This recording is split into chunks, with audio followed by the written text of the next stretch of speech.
welcome to all of you from your centers. Today, I once again wish you a happy new year. May all of you have happiness and good fortune throughout the year.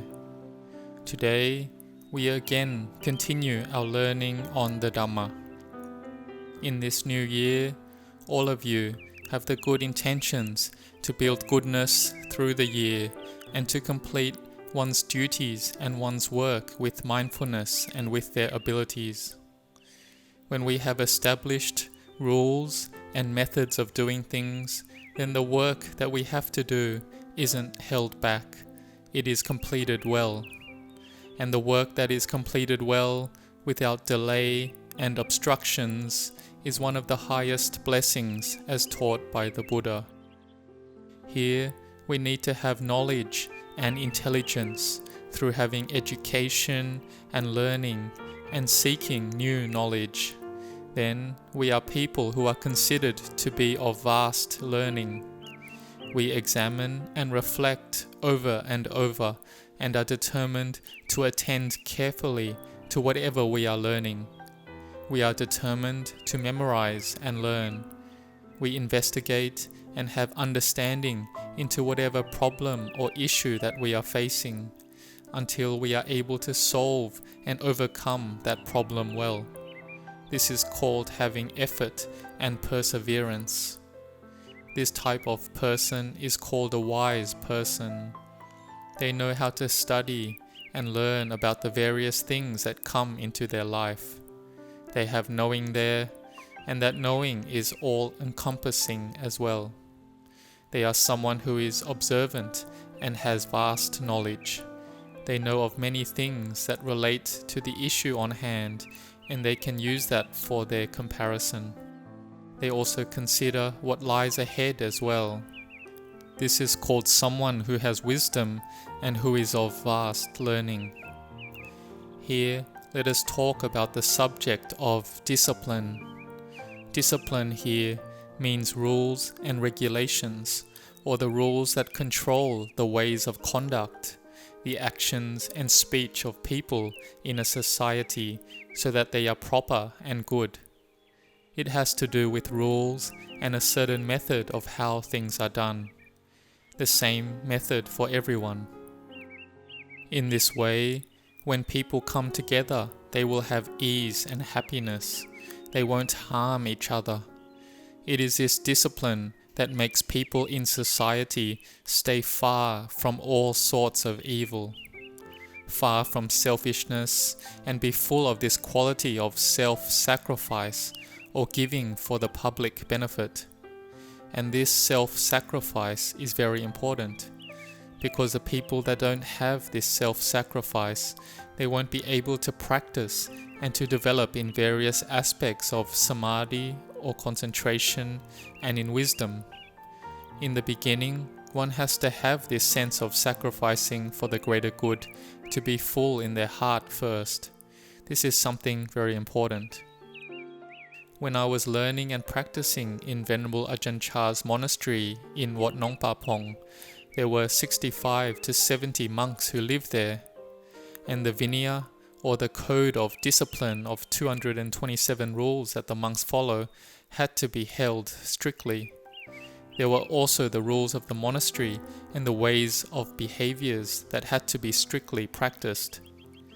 It is these ways of practice that today have been widely acknowledged throughout the world, and they encompassed all the rules of living together and how the activities in the monastery were done together. For example, the group chanting in the morning and in the evening that was done together, doing chores and cleaning the eating hall, hauling water for bathing and for washing the monks' alms bowls, hauling water and putting it in a large water vessel for the venerable teacher to bathe in the evening, hauling water for foot rinsing and to put in the kitchen for washing all that was used in making food, and water for storage, and washing and packing away all the communal dishes and utensils after the meal was finished. These were all duties that were done regularly. And if there was any special work or activity, the bell would be rung, and this indicated that one needed to gather together to do work.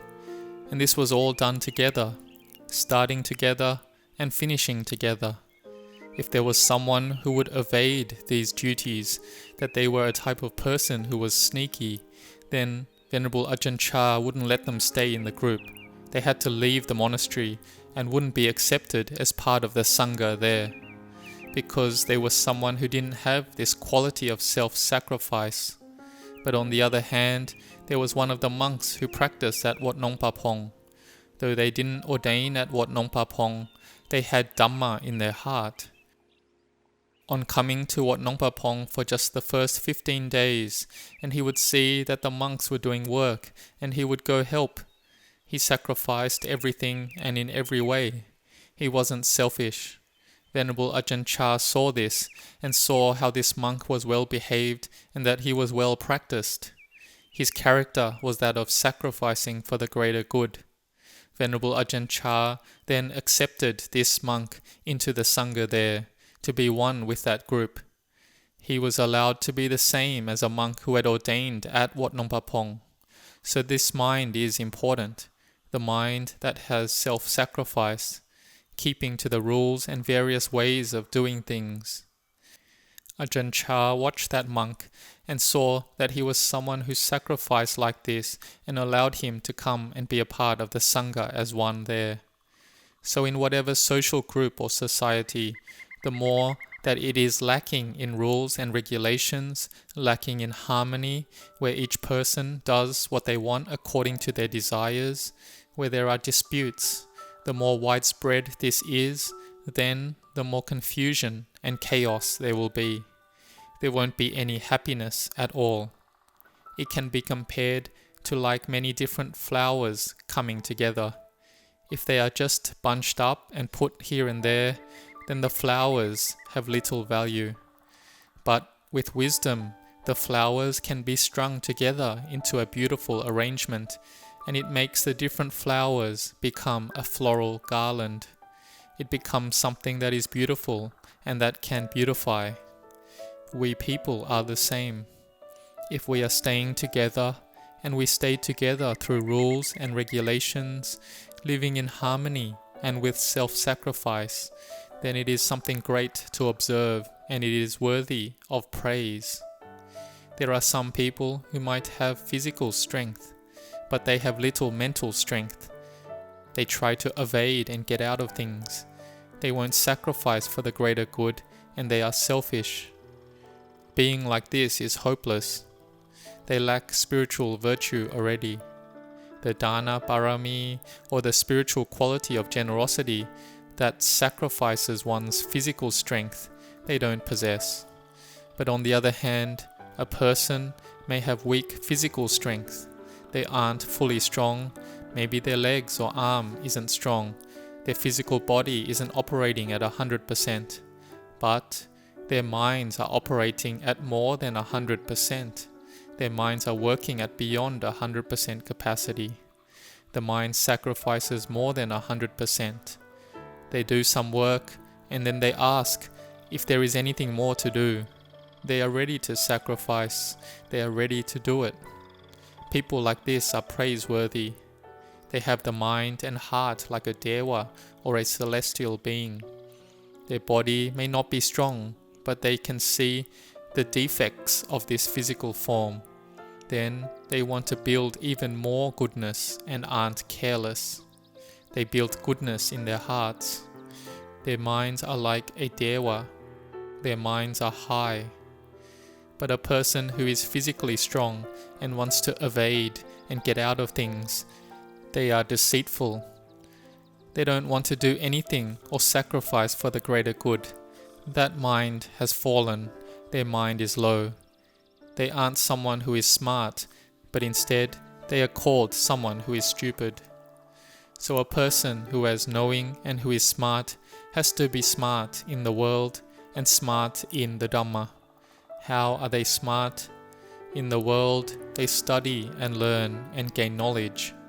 In the Dhamma, they learn all the same, learning how to overcome their mental defilements overcoming their selfishness, getting these qualities out of their mind and heart. Like lay people who may go to many different social groups and communities, for example, going to the monastery, where each monastery has rules and ways of doing things, then we go there and we follow them, and we do them willingly and with this quality of self-sacrifice. This is very beautiful. Our body may not be strong, but our spiritual heart is strong, and we do things fully. This is a high mind, a mind like a dewa, with a high spiritual virtue. Other people see this and they are pleased. Their minds are joyous and they anumodana and rejoice in this goodness that we do. But on the opposite, a person who is strong and healthy but who tries to get out of doing things, they don't do it.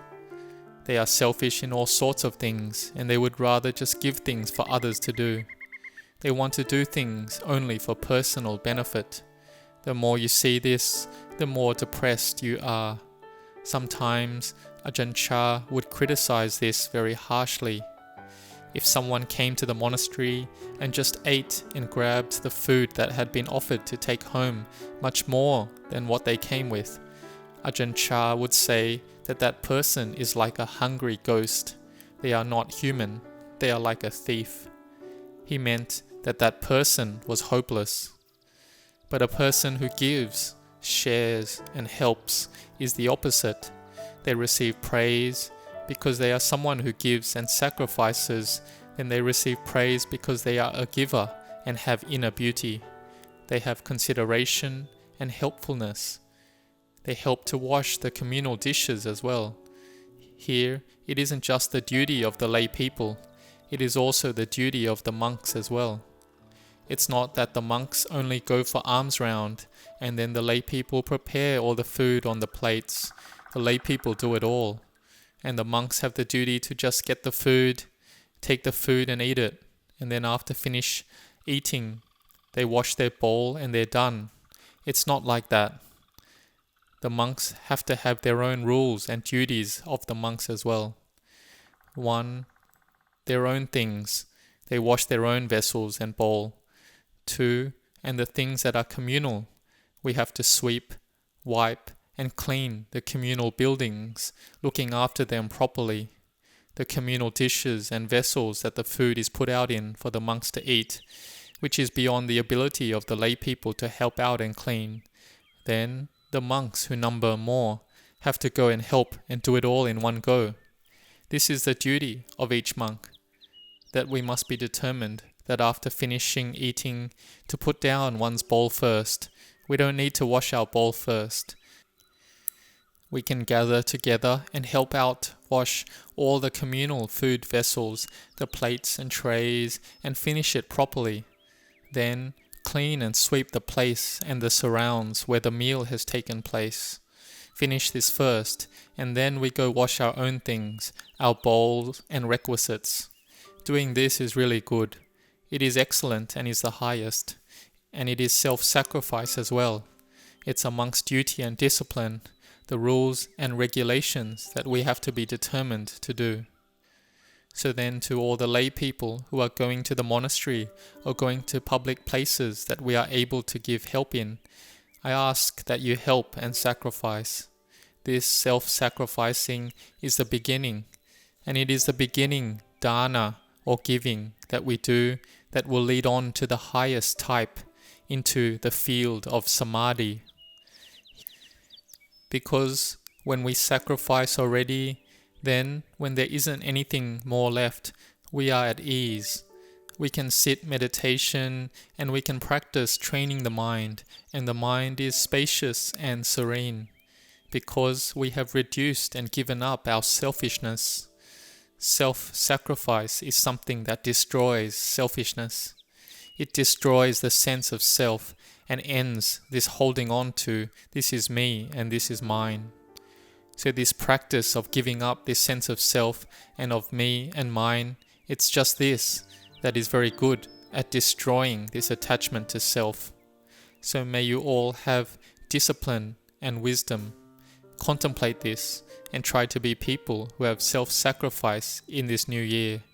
May our Dhamma practice this whole year be full of discipline. May you all grow in blessings.